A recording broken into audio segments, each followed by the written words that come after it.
Oh, both this header goal by Reinier and this one here with Bernard showing up at the far post are the kind of goals every fan loves to see. And the Atletico fan in the match against Remo saw it happen twice. But let's take a look at this kind of play, which has some interesting details I need to show you. Atletico is building up, and right away we can see the midfield trio here. Even though the lineup sometimes looks like a different formation, in practice this is what happened in this match. Maicon as the holding midfielder, Alan Franco and Cissé playing further forward as the two advanced midfielders. In reality, Atletico played without a number 10, with these two midfielders pushing up more between the lines. The ball moves around, gets to Cissé, and for me, this is the key moment of the play, okay? Cissé carries the ball and gets to this situation here. As he's carrying the ball, Remo's fullback is forced to look ahead to watch him in case he drives into that area of the field so he can react and make the tackle. The problem is that behind the fullback, Preciado is making a run into the box. And it's exactly this movement that Cissé is going to take advantage of. Gallo's fullback is making a run behind the opposing fullback, and Cissé releases the pass through the gap. But it's the other gap. In this situation here, the fullback either watches the ball going past on one side or watches Preciado running past on the other. He can't do both at the same time. The ball gets played in deep, Preciado crosses to the far post, and Reinier scores. And the second goal is the same thing. Look, Gallo's build up, Preciado on the wing, and here the midfield trio shifts a bit. Cissé drops deeper in the build up as the holding midfielder. And then you have Franco over on the left, and Maicon comes over to play Cissé's role here on the right, Preciado to Maicon, and he'll have the same space. The fullback will have the same problem deciding whether to track Alan Minda, the right winger, or Maicon. And Maicon will do the same thing. Look, ball to the side, the player making a run on the far side to run onto it. The ball gets to Minda, and instead of crossing it high to Reinier, he looks for the far post for Bernard to score. This is the kind of play that fans of any team love to see. The team passing the ball from foot to foot, finding passes in behind and inside the box. Individual skill and vision end up making the difference more often. But what bothers me when I talk about this Gallo team is that this kind of organization doesn't seem to be something that's happening game after game. First, because in the first play, we're talking about a pass from a 19-year-old holding midfielder or central midfielder who's still adapting to Brazilian football like Cissé. In the second play, it's Maicon. For me, one of Atletico's best players this season, but he's been facing physical difficulties. And he wasn't doing his job in that play. Besides, maybe the team gets a bit predictable by always looking for that play on the right side. Fred joins Atletico. And for me, he comes in to solve exactly this kind of problem. And there's another player that the fans have been criticizing for a while, and with good reason, who I think is going to end up losing his spot. Come with me, look. These are Fred's numbers compared to other midfielders in the Brasileirão. And I took Fred's numbers from the last two seasons, but I don't remember. I normalized it here per 90 minutes, and he's only being compared to players who played at least 40% of the minutes. That way, there aren't too many distortions.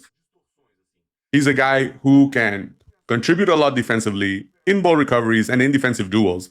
But what really stands out to me is mainly his ability with the ball. In progressive passes per 100, we can see here that out of every 100 passes he makes, 17.4 are forward. Comparing him with 49 other midfielders in Brazilian football, he's 17th on that list. And then when we bring in some other data, I really like what I find here. Here I stop comparing by simple indicators and focus more on characteristics. And the main highlight about Fred is his creative threat ratio. Comparing him with the other 49 midfielders in the Brazilian league, he ranks third in this aspect. And when we talk about Brazilian football, we're already quite used to seeing that teams that don't perform well have trouble finding a player who orchestrates the plays. The famous number 10. In the case of Atlético Mineiro, they don't have a number 10. In fact, even though Scarpa has played that role at some point, they don't really have a number 10. Actually, we can say that since 2021, 22 when Nacho was still at the club. In other words, it's been 4 years without having a playmaker who looks to play that ball in behind, just like Cissé and Maicon did in the last play. But I also don't want to say that Fred is coming in to be the number 10. I actually think it's even better than that. This here is Atlético Mineiro's organization in the last few matches, okay? They've been using Everson, Nathaniel, Juan, Vitor Hugo. Now that Lianco is injured and Renan Lodi is on the left. In other words, they've moved away a bit from that system with 5 players at the back. Maicon as the holding midfielder, Franco. Here I put Vitor Hugo because I think he's more likely to be a starter than Cissé, but we could also see Cissé in that spot. Bernard on the left, Guejo on the right, and Reinier as the number 9, or rather a false 9. Many times he even helps by dropping back here to draw the marker or be an extra man in midfield to make it easier to circulate the ball through the middle. At least that's one of the ideas that Barba has been implementing. The problem is that there has actually been difficulty when the ball gets here between the lines to look for a pass in behind, whether that pass is for Minda, Preciado, or for Nathaniel to eventually break through, even though they did that well in the Remo match. That hasn't been the rule for Gallo in recent months. So what the fans ask for the most is for a true number 10 to arrive. But Fred comes in to solve this problem in a different way. Fred, for me, he comes in exactly to take Alan Franco's spot. And I know the fans have been discussing a lot about Franco's quality in recent months, especially because he's a player who passes sideways a lot. He's the guy who controls the ball, passes it back, or passes it forward to someone under pressure, and the ball ends up coming back, or he passes it sideways and doesn't contribute much to the team moving forward. So much so that in the game against Remo that I showed, both attacks came from the right side and none from the left side with Franco. Interestingly, the side where Fred has played the most in recent months for Fenerbahce has been exactly the left side. So we could imagine a midfield trio like this, or maybe at times without Victor Hugo or without Coelho.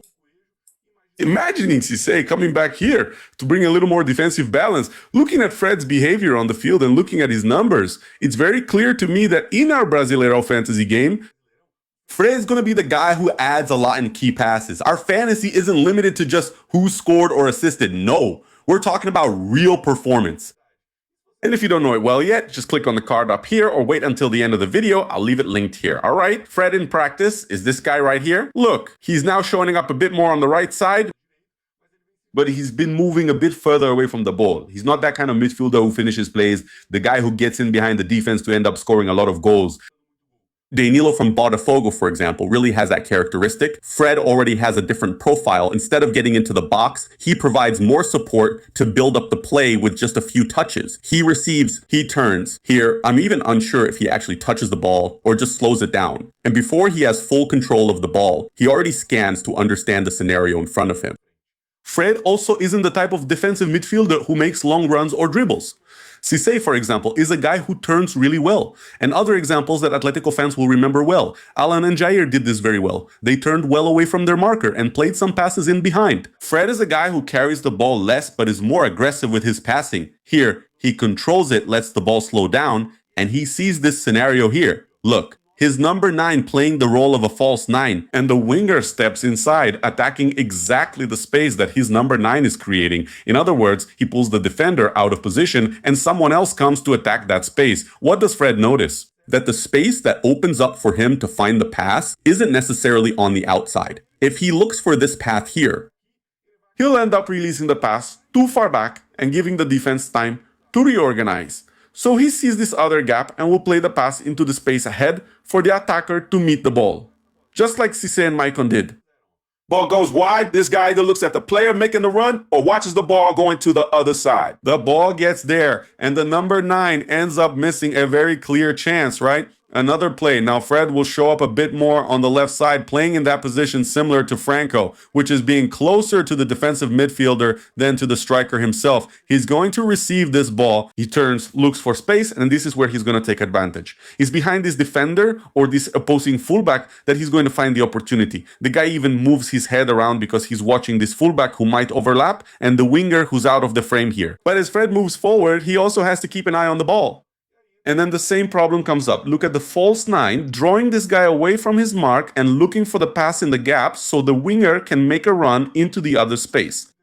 That ball goes through there, beautiful delivery, just a touch to finish the play. Another move here, look, Fred now on the left side and another midfield trio here. You can even imagine Fred, Maicon, Vitor Hugo, or maybe Cissé at times. The ball gets to Fred and he solves it in just a few touches. He's not really the type to carry the ball much. He'll notice that a player had to step up to press him. Number 19 here will have more of a role holding off the other center back and increasing that same gap between the fullback and the center back. That's where Fred likes to look for the pass the most. First time pass this time, look at the fullback again. He doesn't know whether to look at the ball or the guy behind him. That's where the ball is going to be played into space. The ball goes wide and the forward is making the run from the other side. The ball is going to cut through the box. It's a clear chance, but the center back does really well here, right? He recovers and manages to cut out the pass and it hits him right in the chest. It even looks like it hits the arm here on number 19's arm and the ball doesn't go in. At this point, the optimistic Atletico fan looks and says, all right, wingers who cut inside and make runs behind the defense, Minda, Kojo, and even Bernard at times. A number 9 who knows how to drop deep and exchange some passes. more of a false nine. Cassie and Rainier also make a lot of sense, but then the pessimistic Atletico fan comes in and says, alright, we've solved the chance creation problem, now we're going to get frustrated watching the forwards miss a bunch of chances in the box. But jokes aside, another thing we can compare is Fred's profile with Alan Franco's, and there are some interesting details here that are worth mentioning. Fred's chart is the orange one here, and Alan Franco's chart is the pink one here. And to me, the most interesting thing is how they offer very different profiles. And maybe that requires balance in some other positions. Let me explain. Fred mainly stands out for the more attacking side of the role. He excels at chance creation, ball progression through passing, and long passes more because of his style than because he's simply better. Alan Franco, on the other hand, stands out more defensively, especially in proactive defending, like stepping up to make tackles. They're practically tied here. One with 28.5, the other with 29.2. Tackle efficiency, loose ball recovery, aerial presence, link-up play, and percentage of accurate passes, which are the safest passes. Franco ends up dominating in these areas. In other words, midfielders with different profiles, and maybe that gives the coach a bit of a headache. On the other hand, and to reassure the fans as well, I talked to some people who followed Fred during his time in Turkey, and they confirmed to me that Fred really is everything you can expect. He's the guy who won't carry the ball much, but will pick out a lot of passes in behind the defense. He can combine in tight spaces too, very creative, very intelligent, but he doesn't fall short defensively. In fact, at many moments for Fenerbahce, they played with just Kante behind him, and he, as that second midfielder, isn't gonna get close to the final third to get into the box and finish. Or at least in his best creative moments. He doesn't do that as much. He's going to play closer to the defensive midfielder. And defensively, he doesn't fall short at all. So there's reason to be optimistic. And here on the channel, we want to follow more of Fred's journey at Atlético Mineiro. And he'll probably become an option for a lot of people in our fantasy game. Now click on this video here to understand more about what I'm talking about.